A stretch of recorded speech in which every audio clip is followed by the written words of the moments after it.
All right, so for problem 5, we eventually want to get to be able to graph this function f of x, and we're going to do that by developing the x and y intercepts, any asymptotes that might occur, removable discontinuities, all those kind of bits, and then put the pieces together. So in order to find the, when you're in function form, finding the y-intercept is usually pretty easy. So the y-intercept here is where x is equal to 0. So all I have to do is replace all my x's with zeros. And so when I do that, I find that I have, well, this term is 0, this term is 0. So my whole numerator is 0, which means, assuming that my denominator is not 0, then my whole fraction is 0. And of course my denominator is 0 minus 1, so my whole fraction is 0. So at the point 0, 0, I have, well, I have a y-intercept, but of course I also have an x-intercept because it's crossing the x-axis. Now from that, I could go through the process and say, do I have any more x-intercepts? And to do that, I would want to set my function equal to 0, or my y value, if you think about the x-intercept as y equals 0. So then I would need to say, where, in what situations do I have the function equaling 0? Well, that's when the denominator is not 0 and the numerator is 0.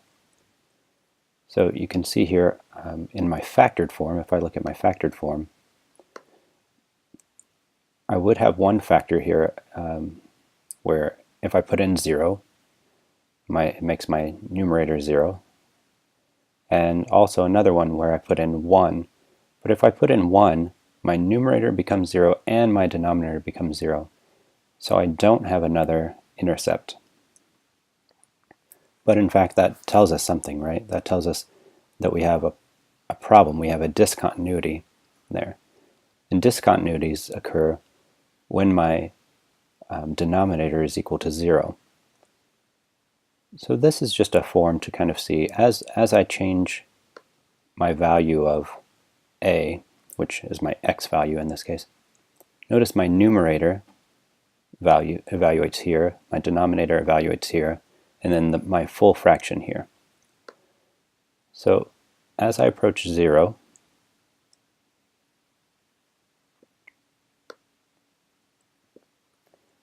we see just what we got before. Our numerator is 0, denominator negative 1, so our whole function is at 0. So we have 0, 0. As I move toward 1, if I go directly to 1, notice I'm undefined because my denominator is equal to 0. So is my numerator, but because my denominator is equal to 0, I'm undefined. But you can notice as I'm really close to 1, these two are very close to each other.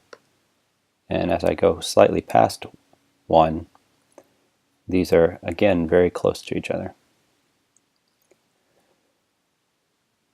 So we'll talk more about that in a moment.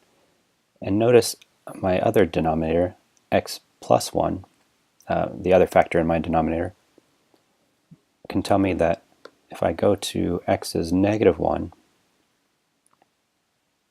I'm approaching x is negative 1. Notice as I'm approaching it from my positive side that the denominator is getting much smaller than the numerator. So my whole fraction is getting bigger in the negative sense. I'm undefined right at negative 1. Let's say I put in something like something really close to negative 1. Notice how big my denominator is getting in terms of absolute value. It keeps getting bigger and bigger because my denominator is getting closer to that. Now as I go past 1, notice now I'm on the positive side and my denominator is really small, so my whole fraction is really big. What that tells me is that I've got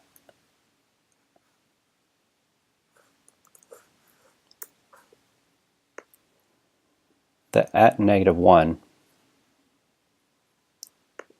I have an asymptote, right? I was going toward the negative range, and then from this side I was going toward the positive range. Unlike when we were over by 1, where things seem to be going pretty smoothly. As I'm approaching 1 with my a value, I seem to be getting closer to 1 with my function here, and in the same way as I go past, I'm just a little past 1. So actually at 1, 1, we have a removable discontinuity. Algebraically, we can see that as when x is -1, our denominator is going to 0, and then at x is +1, our denominator goes to 0, but it has a partner that's controlling it in the numerator as well. So they have a pairing that makes them very close. So that's why instead of getting ripped to pieces, it just has a puncture at x = 1, or at the point 1, 1. So when we're graphing, we should go right through that point, but just missing that point, but everything else should look like we're going through. We can also figure out where the y value of that is. If we remove our parts here,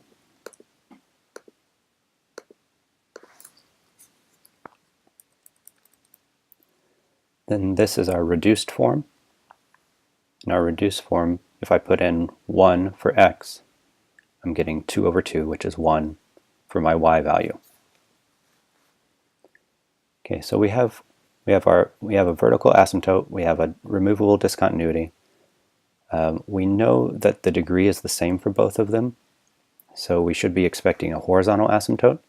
As these x values get really large, these other terms essentially don't exist. So we'd have 2x² over x². And we can see from, if we take really big numbers here for our x values, we know that when we're low, we're here. As I move closer to infinity, I don't have to get very close. You can notice that my fraction is getting closer and closer to the value of 2. And if I move on to large negative numbers, again, I'm getting close to 2. I happen to always be above 2 in this case. We can see that from our fraction, as this is twice as big as the other term. If we see here, we have twice as big. So we should expect y = 2. Now, one thing to note, some of the students, vertical lines are determined by the x value. Okay, so this should be x = -1. Horizontal lines are determined by the y value, so y = 2. Right. So now we should be able to see where all the pieces go. So then when we graph it, we should have something that looks like this. And we know that as we extend toward infinity, we should be approaching, to note, so why don't I have it up here and down here? I know that a couple of things. I know that as I approach infinity, that I need to be approaching this horizontal line. I know that as I approach -1, I need to be approaching this vertical line. But couldn't it be up here? Well, I also know that I'm crossing at 0, 0, and that's the only place I cross. So I've got to be down here. In the same way, I can't be down here, because if I'm approaching this line as I go toward -infinity, and as I approach -1, I have to approach this line, I would have to cross the x-axis somewhere. Well, since I don't have any zeros on here, I know that I never cross it. So I must be above the line to begin with. All right, so hopefully that gave you a sense of how